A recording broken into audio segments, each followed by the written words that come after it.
শুভেন্দু অধিকারীর আত্মসহায়ক চন্দ্রনাথ রথের হত্যাকাণ্ডে ৩ জনকে গ্রেফতার করল তদন্তকারী দল। উত্তরপ্রদেশ থেকে গ্রেফতার করা হয়েছে ওই ৩ সন্দেহভাজনকে। রবিবার রাতে এক বিশেষ অভিযানে গ্রেফতার করা হয় তাদের।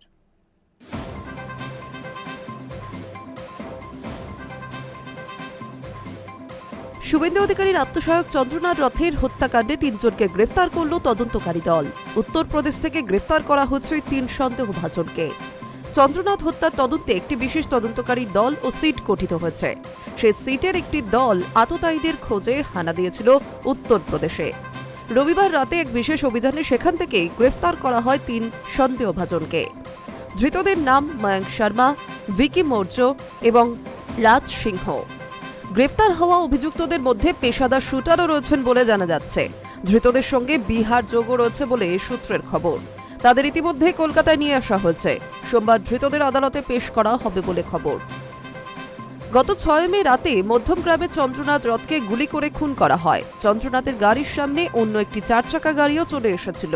তার ফলে চন্দ্রনাথের গাড়ি দাঁড়িয়ে যায়। সেই সময় দুপাশ থেকে দুটি বাইকে চেপে আসে দুষ্কৃতীরা। চন্দ্রনাথ এবং তার গাড়ির চালককে লক্ষ্য করে পরপর গুলি চালানো হয়। ঘটনাস্থলে চন্দ্রনাথের মৃত্যু হয়েছিল। তার গাড়ির চালক এখনো হাসপাতালে। চন্দ্রনাথ হত্যার তদন্তে যে সিট গঠিত হয়েছে তাতে এসটিএফ এবং রাজ্য পুলিশের গোয়েন্দা বিভাগ, সিআইডির আধিকারিকরাও রয়েছেন। যে গাড়িটি খুনে ব্যবহার করা হয়েছিল সেটি ঝাড়খণ্ড থেকে নিয়ে আসা হয়েছিল বলে প্রাথমিকভাবে তদন্তকারীরা মনে করছেন। ওই গাড়ি থেকে বালি টোল প্লাজায় অনলাইনে টাকা পাঠানো হয়েছিল। সেই সূত্র ধরে অভিযুক্তদের খোঁজ শুরু হয় বলেই সূত্রের খবর। পুলিশ সূত্রে খবর, অন্তত ১-১.৫ মাস আগে থেকে চন্দ্রনাথকে খুনের ছক কষা হয়েছিল। সেই সময় তাকে হত্যা করার মতো কারণ কার থাকতে পারে, কারো সঙ্গে চন্দ্রনাথের বচসা হয়েছিল কিনা সবটাই খতিয়ে দেখা হচ্ছে। খুনে ব্যবহৃত গাড়িটি ঘটনার দিনই বাজেয়াপ্ত করেছিল পুলিশ। তাতে যে নম্বর প্লেটটি ছিল সেটি ভুয়ো। এরপর দুষ্কৃতীদের দুটি বাইকও উদ্ধার করা হয়। তবে দুটি বাইকেরই নম্বর প্লেট ভুয়ো বলে প্রাথমিকভাবে মনে করছে পুলিশ। High news network.